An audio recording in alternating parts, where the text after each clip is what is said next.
Halo, assalamualaikum warahmatullahi wabarakatuh. Ya, kesempatan kali ini saya akan menjelaskan kepada kalian tentang bab naibul fa'il. Sebenarnya bab ini gampang kok, cuman terkadang ada beberapa orang yang kesulitan dalam memahaminya. Nah, di sini tugas saya sebagai pemateri atau sebagai orang yang melakukan presentasi, saya berusaha untuk menjelaskan tentang inti-intinya saja, oke? Jadi biar gampang dipahami, biar lebih mudah dipahami. Oke, yang pertama. Dan judul kita An-Naibu Anil Fa'li.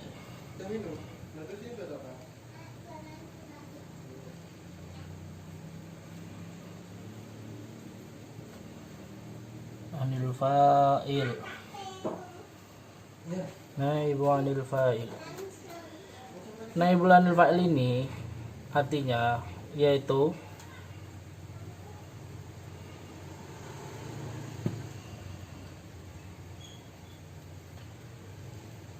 pengganti fa'il atau menghilangkan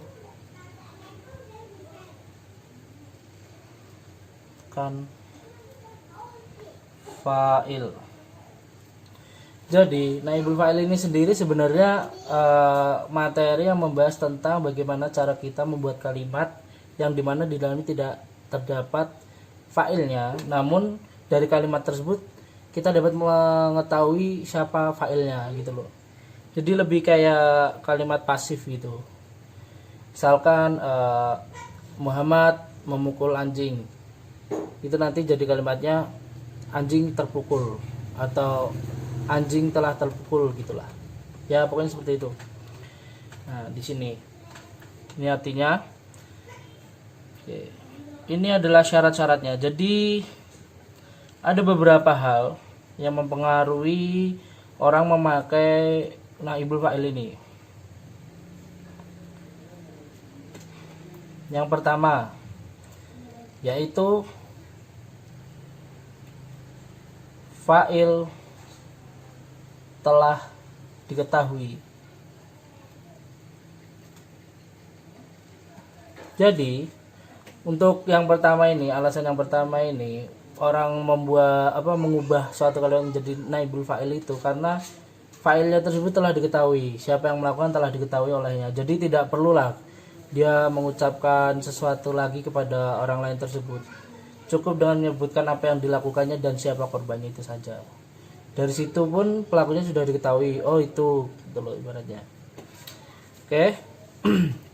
Yang kedua, menghormati fa'il.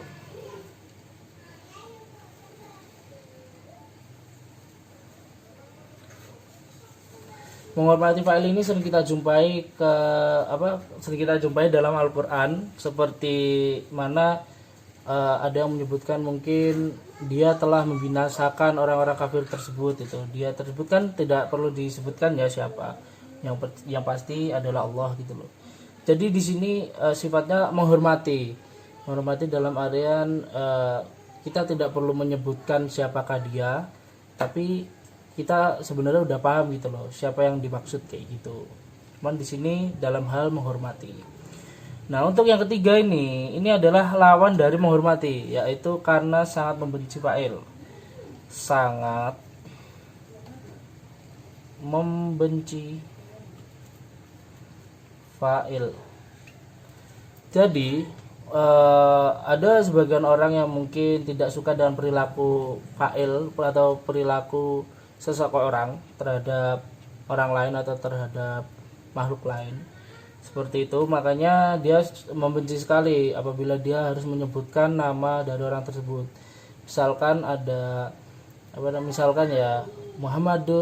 ya Doroba Muhammadun Sohibihi.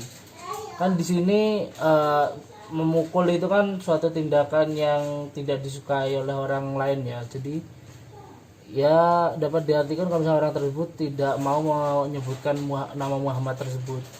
Jadi cukup menyebutkan bahwasannya temannya itu telah dipukul olehnya gitu loh.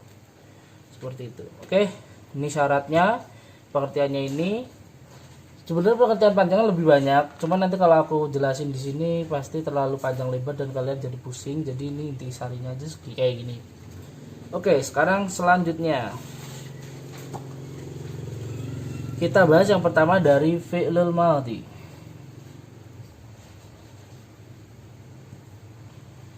Fi'lul madhi. Sini saya kasih contoh ya. Misalkan seperti yang tadi. Doroba Muhammadun al-kalba.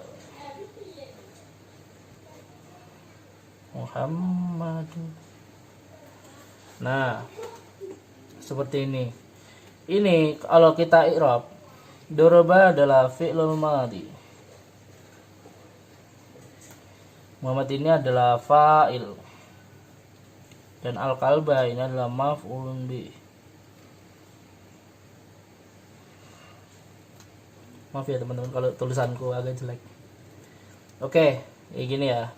Ini dari 3 kata ini sebenarnya yang dirubah itu cuman fi'lul madhinya aja. Jadi yang pertamanya aja ini yang dirubah. Dan kalau fi'lul madhi itu rumusnya kayak gini.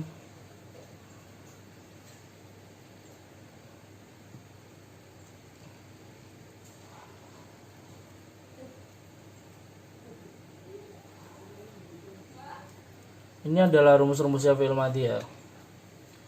Yang pertama, huruf pertama berharokat dhammah.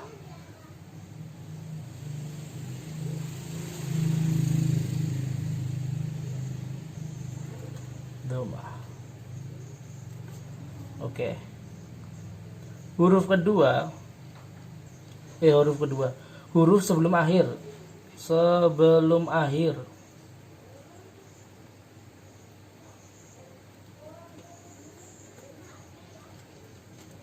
adalah kasroh.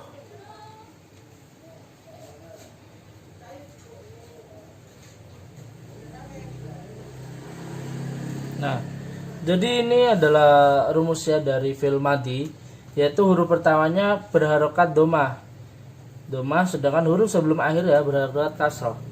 Jadi kalau misalkan dari kata doroba, apabila kita rubah, misalnya ini doroba ya, doroba itu menjadi duriba.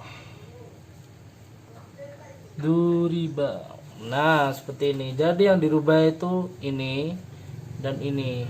Kan yang semulanya fathah jadi dhammah kasrah fathah. Dhammah kasrah yang penting. Kayak gitu. Jadi kalau kita rubah kalimatnya ini menjadi duriba al-kalba.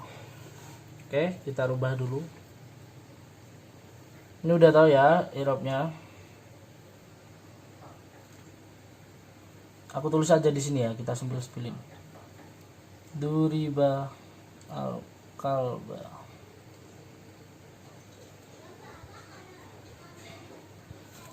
Jadi anjing tersebut telah dipukul.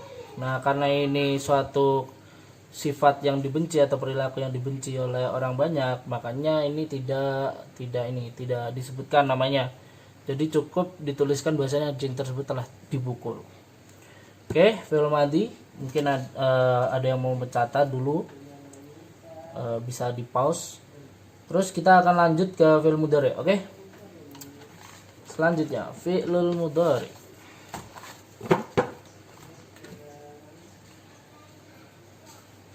Fi'il mudhari.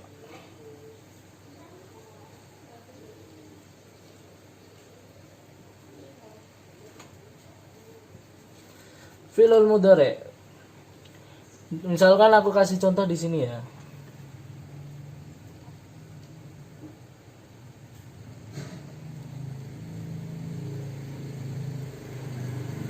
Yang suruh siapa ya tokohnya ya? Muhammad aja deh. Muhammadun. Kan dia tobat jadi baik lagi. Tadi sebelumnya jelek. Muhammadun sahibi.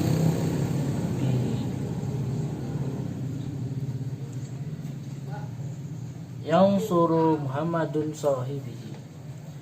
Jadi Muhammad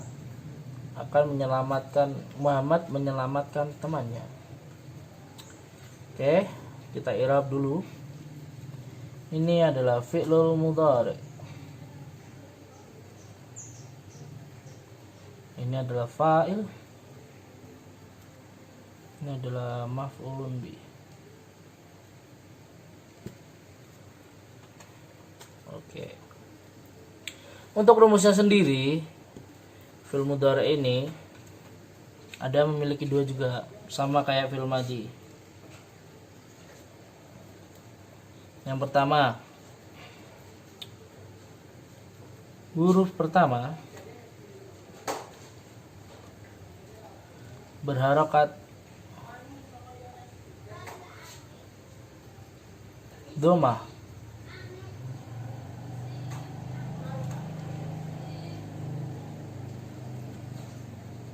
Terus yang kedua, huruf sebelum akhir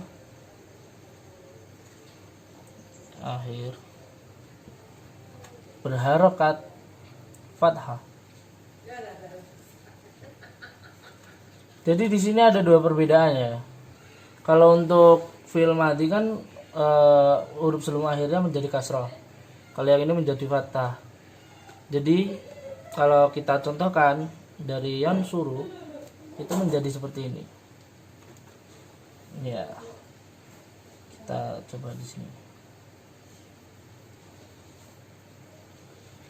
Apabila dirubah menjadi yunsaru. Nah, yang dirubah ininya aja. Fi'il mudhari'nya aja. Nih. Jadi yang sebelumnya fathah menjadi dhammah. Yang sebelumnya dhammah juga menjadi fathah di sini. Jadi kayak ditukar. Oke. Kalau untuk kalimatnya sendiri, karena ini kita sudah rubah, maka dari itu Muhammadnya juga kita coret. Nah, di sini jadi yunsaru sahibihi. Yunsaru sahibihi. Nah, ini dhammah fathah dan Muhammadnya sudah kita hilangkan. Jadi cukup dengan fi'il madhi dan maf'ulun bihnya saja. Udah. Sebenarnya mudah kok. Dan bab ini sebenarnya nggak terlalu ribet juga. Jadi ya gampang lah. Oke. Terima kasih buat kalian yang udah nonton video ini. Semoga untuk segala tugasnya diberikan kemudahan, kelancaran. Sukses selalu buat kalian. Mungkin cukup sekian dari saya. Nanti akan saya fotokan buat sebagai catatan. Apabila ada salah atau kekeliruan bisa diperbaiki ya teman-teman. Jadi ini sebenarnya hanya pemahaman pribadi, karena saya juga sebenarnya belum belajar tentang bab ini juga. Udah belajar cuman belum sama ahlinya, jadi hanya mengolah dalam diri sendiri. Jadi saya ambil intisarinya seperti ini. Ya kalau mudahnya seperti ini. Kalau misalkan mungkin ada yang salah atau kurang bagaimana, itu bisa didiskusikan lagi. Oke, untuk cukup sekian dari saya. Bila taufiq wal hidayah. Wassalamualaikum warahmatullahi wabarakatuh. See you.